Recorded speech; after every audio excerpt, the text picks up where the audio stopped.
अस्सलाम वालेकुम students last lecture में जो हमने टॉपिक डिस्कस किया था वो स्केलर प्रोडक्ट या डॉट प्रोडक्ट था और हमने उसमें definition of scalar product, explanation और कुछ उसकी एग्जांपल स्टडी की। आज हम आगे बढ़ते हैं और आज हम स्टडी करेंगे क्या, properties of scalar product. Important है स्टूडेंट, कुछ प्रॉपर्टी हम जो स्केलर प्रोडक्ट की हैं उनको प्रूव भी करेंगे और कुछ को हम डायरेक्ट भी देखेंगे लेकिन एक्सप्लेन करेंगे। तो पहली प्रॉपर्टी जो स्केलर प्रोडक्ट की है और वो ओबे करता है वो कम्यूटेटिव है।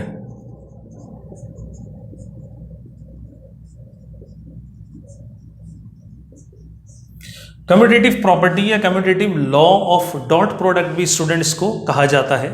हमने इसको एडिशन में भी प्रूफ किया था।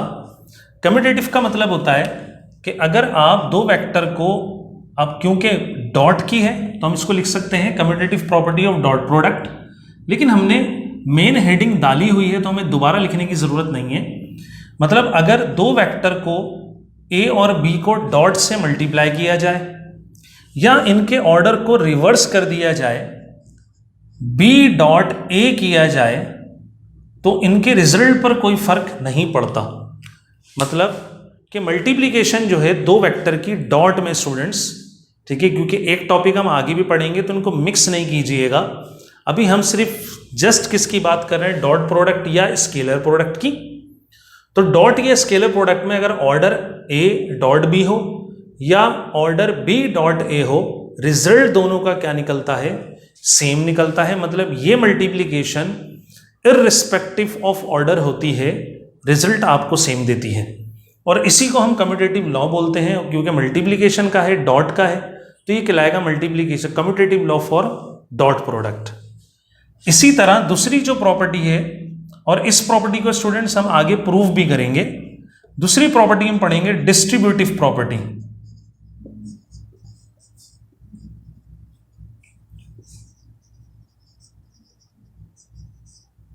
डिस्ट्रीब्यूटिव प्रॉपर्टी क्या है डॉट प्रोडक्ट की? तो स्टूडेंट डिस्ट्रीब्यूटिव प्रॉपर्टी में तीन वेक्टर इन्वॉल्व होते हैं। मतलब अगर आप ए का डॉट करें बी प्लस सी के साथ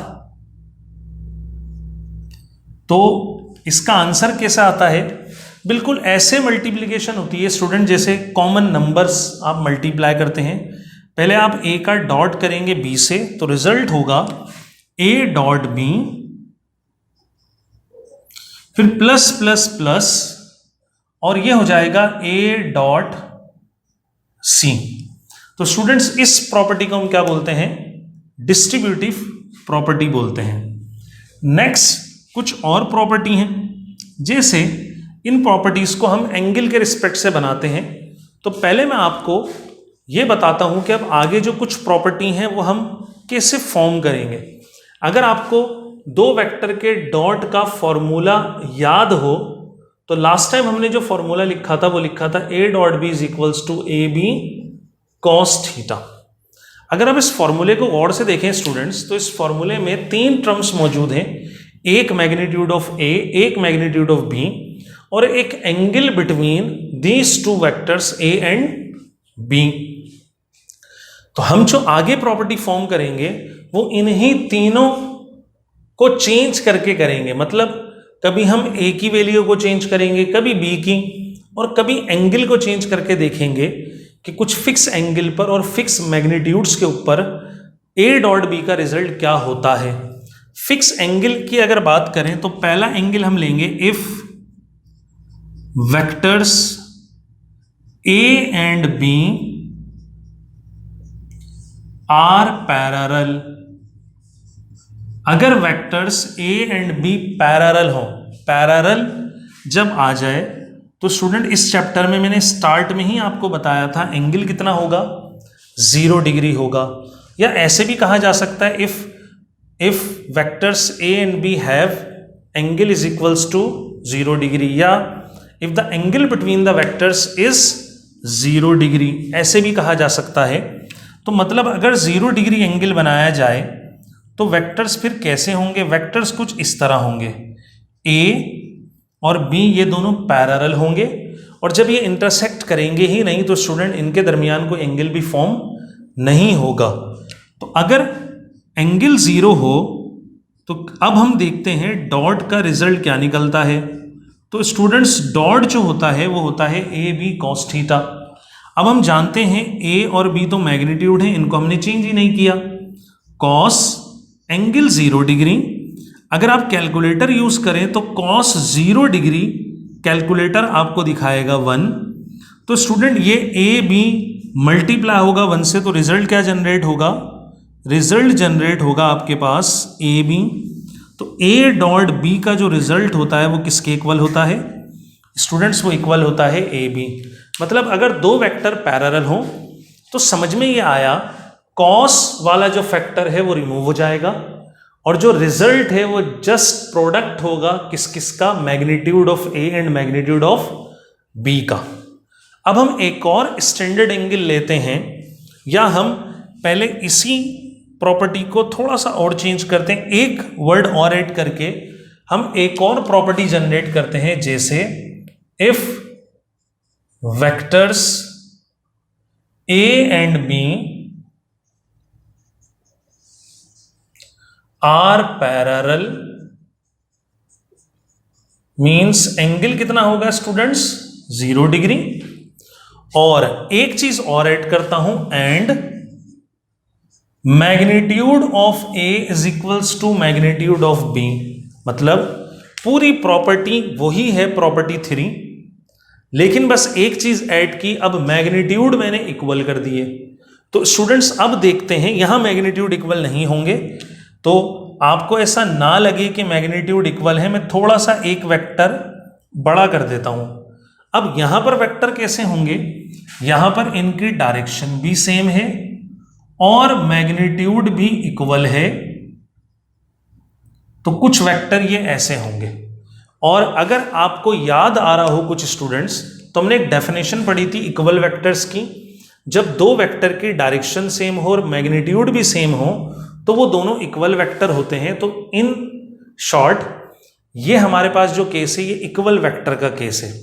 लेकिन हम अब यहां ये देखेंगे कि यहां पर जब डायरेक्शन सेम हो, 0 डिग्री एंगल हो और मैग्नीट्यूड सेम हो, तो डॉट का आंसर किस तरह दिखेगा। तो हम अगर डॉट का फॉर्मूला लिख लें तो ए डॉट बी इक्वल होता है ए बी कॉस थीटा के। अब आप क्या कीजिए, अब पहले तो केस में हमारे पास ए और बी को हमने चेंज नहीं किया था, लेकिन अब ए बी के इक्वल है या बी ए के इक्वल है, तो आप क्या करें, ए को बी के इक्वल प्लेस कर दें। ए की जगह बी आ गया, बी अपनी जगह पर, कॉस एंगल कितना है स्टूडेंट्स 0 डिग्री है। अगर आप मल्टीप्लाई करेंगे तो B multiply by B, B square, और कॉस 0 हम जानते हैं 1 होगा। कैलकुलेटर में कैलकुलेट करके देख लीजिए, जब ये मल्टीप्लाई होगा तो ये रिजल्ट देगा बी स्क्वायर। तो ए डॉट बी का जो रिजल्ट आया वो बी स्क्वायर आया, और बी स्क्वायर खुद किसके इक्वल है, ए के।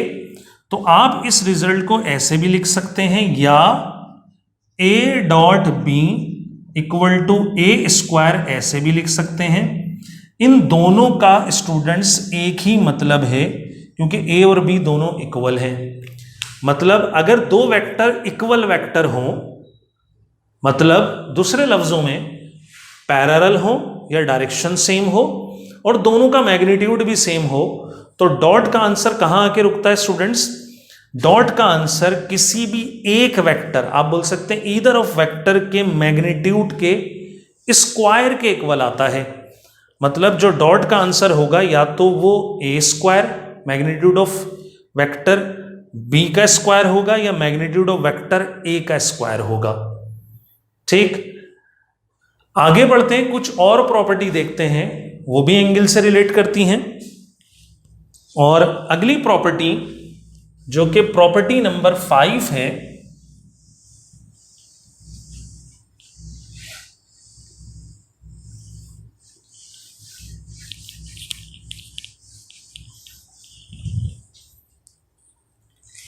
स्टूडेंट्स प्रॉपर्टी नंबर 5 में फिर दोबारा हम एंगल चेंज करेंगे। If vectors A and B are perpendicular, या आप बोल सकते हैं एंगल कितना होगा 90 डिग्री होगा।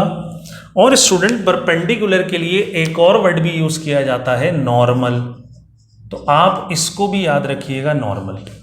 मतलब अब जो एंगल है वो कितना है, ये है। और इस प्रॉपर्टी को आप ऐसे भी, क्योंकि रिजल्ट दोनों का सेम आएगा, तो आप ऐसे भी याद रख सकते हैं, if magnitude of one of the vector is 0, मतलब किसी एक वेक्टर का मैग्नीट्यूड स्टूडेंट क्या होगा, 0 होगा। ये जो मैंने लिखा, ये रिजल्ट की सेंस में लिखा, प्रूफ दोनों का अलग अलग है। मतलब अगर मैं इसको प्रूफ करना चाहूं तो अलग होगा, इसको प्रूफ करूं अलग होगा, लेकिन जो रिजल्ट है स्टूडेंट्स वो दोनों का क्या होगा, वो सेम होगा। मतलब अगर मैं इस प्रॉपर्टी का प्रूफ करूं तो इसके हिसाब से वेक्टर जो हैं वो आपके पास है, एक वेक्टर ए, दूसरा वेक्टर बी, और एंगल कितना फॉर्म कर रहे हैं, theta is equals to 90 degree.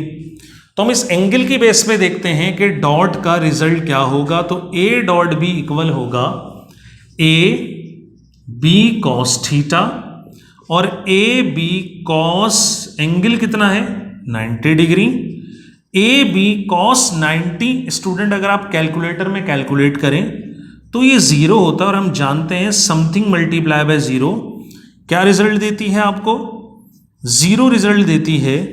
तो डॉट का आंसर क्या आया, 0 आया। मतलब दो वेक्टर का डॉट प्रोडक्ट अगर एंगल 90 डिग्री हो तो 0 होता है। स्टूडेंट ये जो मैंने ब्लू से लिखा, इसमें भी एग्जैक्टली यही केस होगा।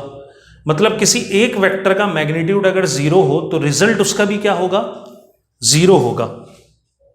तो हम इसको भी यहां पर कैलकुलेट करके देख लेते हैं।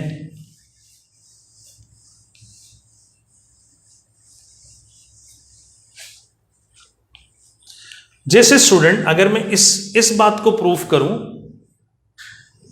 तो इसके हिसाब से ए डॉट बी अगर फॉर्मूला लिखा जाए तो ये होगा फिर आपके पास ए बी कॉस थीटा, और जो प्रॉपर्टी हमें दी गई है उसके अंदर किसी एक वेक्टर का कहा गया, the if magnitude of one of the vector is 0, तो वन ऑफ द वेक्टर का मतलब या ए का मैग्नीट्यूड 0 होगा या बी का होगा। आप किसी भी एक वेक्टर का मैग्नीट्यूड क्या ले सकते हैं, 0 ले सकते हैं, या तो ए का ले लें या बी का ले लें।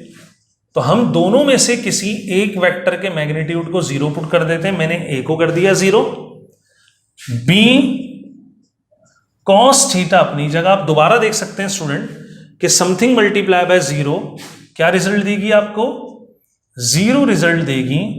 तो ए डॉट बी आपके पास क्या जनरेट करके देगा, 0 जनरेट करके देगा। तो दोनों का रिजल्ट सेम है, इसलिए मैंने और करके यहां लिख दिया था। तो आप अगर प्रूफ देखना चाहें तो इस प्रॉपर्टी का प्रूफ ये है और इसका प्रूफ ये है। स्टूडेंट आगे बढ़ते हैं, कुछ और बहुत इंपॉर्टेंट प्रॉपर्टीज को डिस्कस करेंगे। मैं इसको रब कर देता हूं।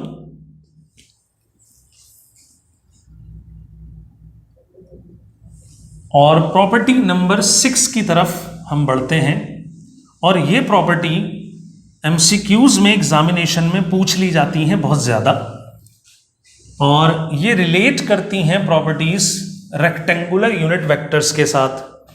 अब आपको शायद याद हो या ना याद हो, तो रेक्टेंगुलर यूनिट वेक्टर हमने पढ़े थे एक्स एक्सिस, वाई एक्सिस और जेड एक्सिस। एक्स एक्सिस की डायरेक्शन के लिए जो रेक्टेंगुलर यूनिट वेक्टर यूज किया जाता है वो है आई कैप, वाई एक्सिस के लिए यूज किया जाता है जे, और जेड एक्सिस के लिए यूज किया जाता है के। अगर इनको मल्टीप्लाई किया जाए स्टूडेंट्स, मतलब पहले हम केस देखते हैं, अगर हम सेम यूनिट वेक्टर्स को मल्टीप्लाई कर दें, मतलब I dot I, J dot J और के डॉट के, तो ये सब के सब रिजल्ट देंगे हमें 1। अब अगर इस बात को प्रूफ किया जाए तो बिल्कुल कर सकते हैं, किसी एक को प्रूफ कर लेते हैं हम। तो एक को प्रूफ करने के लिए पहले हम मेन ए डॉट बी का फॉर्मूला लिखते हैं। ए डॉट बी इक्वल होता है ए बी कॉस थीटा। अगर आप ये प्रूफ करना चाह रहे हैं तो स्टूडेंट आप देख सकते हैं ए और बी दोनों की जगह आई मौजूद है, तो मैं दोनों की जगह आई लिख दूंगा। अब ये वाला ए बी क्या होता है, ये ए इस वेक्टर ए का मैग्नीट्यूड है, ये बी इस वेक्टर बी का मैग्नीट्यूड है। मतलब फर्स्ट वाला फर्स्ट का मैग्नीट्यूड, सेकंड वाला सेकंड का मैग्नीट्यूड। हमारे पास फर्स्ट आई है तो हम आई का मैग्नीट्यूड लिखेंगे, फिर दोबारा सेकंड भी आई है उसका मैग्नीट्यूड लिखेंगे, फिर कॉस थीटा और एंगल होता है वेक्टर ए एंड बी, यहां पर है आई और आई। अब सवाल ये, अगर मैं एक और डायग्राम बना दूं ऐसे, आई कैप, जे कैप और के कैप, और पूछूं बताइए आई और आई का एंगल कितना है, तो आप देख सकते हैं ये दोनों पैरेलल हैं स्टूडेंट, जो केस हमने अभी करे। तो फिर एंगल पैरेलल में कितना होता है 0 डिग्री, और हम जानते हैं ये यूनिट वेक्टर है रेक्टेंगुलर, यूनिट वेक्टर का मैग्नीट्यूड 1, इसका भी 1 और cos 0 भी 1, तीनों मल्टीप्लाई होके जो रिजल्ट जनरेट करेंगे वो क्या होगा स्टूडेंट्स, वो 1 होगा। तो आई डॉट आई क्या जनरेट करेगा, आपको 1 जनरेट करेगा। सिमिलर केस में जे डॉट जे भी 1 देगा और के डॉट के भी आपको क्या जनरेट करेगा, 1 जनरेट करके देगा।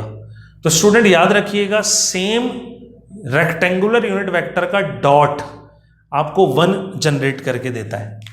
अगर मैं 7 प्रॉपर्टी में इसी बात को कन्वर्स में प्रूफ करूं, मतलब कि आई डॉट जे या जे डॉट आई एक ही बात है, क्योंकि हमने जो पहली प्रॉपर्टी डिस्कस की थी कम्यूटेटिव, वो यही थी, जगह बदलने से रिजल्ट पे फर्क नहीं पड़ता। स्टूडेंट ये आपको 0 जनरेट करेगा।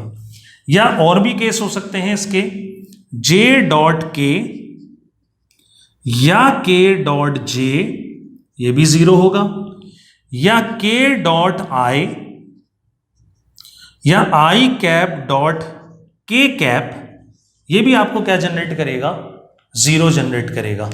हम इसको भी प्रूफ कर सकते हैं स्टूडेंट्स। कैसे प्रूफ करेंगे, अगर हम ए डॉट बी का फॉर्मूला लिखें जो कि होता है ए बी कॉस थीटा, और अगर मैं इसको प्रूफ करना चाहूं स्टूडेंट्स आई डॉट जे को, तो हम देख सकते हैं ए की जगह आई है कैप और बी की जगह जे कैप, तो हम इसको लिखेंगे आई कैप डॉट जे कैप। फिर यहां पर पहला वेक्टर ए और बी मौजूद है, हमारे पास ए की जगह आई है तो आई मैग्नीट्यूड, बी की जगह जे है जे मैग्नीट्यूड, कॉस एंगल थीटा। अब स्टूडेंट थीटा होगा आई और जे के बिटवीन, तो हम जानते हैं ये सब के सब म्यूचुअली परपेंडिकुलर होते हैं, मतलब हर एक के दरमियान जो एंगल होता है वो कितना होता है, 90 डिग्री होता है। तो हम ये 90 डिग्री एंगल प्लेस कर देंगे। आई मैग्नीट्यूड स्टूडेंट्स 1 होगा, जे मैग्नीट्यूड भी 1 होगा, क्योंकि यूनिट वेक्टर है और यूनिट वेक्टर का मैग्नीट्यूड कितना होता है, 1 होता है। cos 0 अगर कैलकुलेट करेंगे cos 90, तो इसका आंसर क्या आएगा, 0 आएगा, और 0 से मल्टीप्लाई होकर पूरा रिजल्ट क्या देगा आपको, ये 0 देगा। तो ये भी प्रूव हुआ कि डिफरेंट यूनिट वेक्टर का जो डॉट होता है वो क्या होता है, वो आपके पास 0 के इक्वल होता है। तो स्टूडेंट कुछ ये बहुत इंपॉर्टेंट प्रॉपर्टीज हैं, इनमें से ज्यादातर ये वाली प्रॉपर्टी पेपर में और इससे पहले जो पढ़ी वो भी एमसीक्यूज बेस पर बहुत ज्यादा पेपर में पूछी जाती हैं। तो उम्मीद करता हूं कि ये प्रॉपर्टीज आपको समझ आई होंगी। इंशाल्लाह नेक्स्ट लेक्चर में नेक्स्ट टॉपिक के साथ हाजिर होंगे।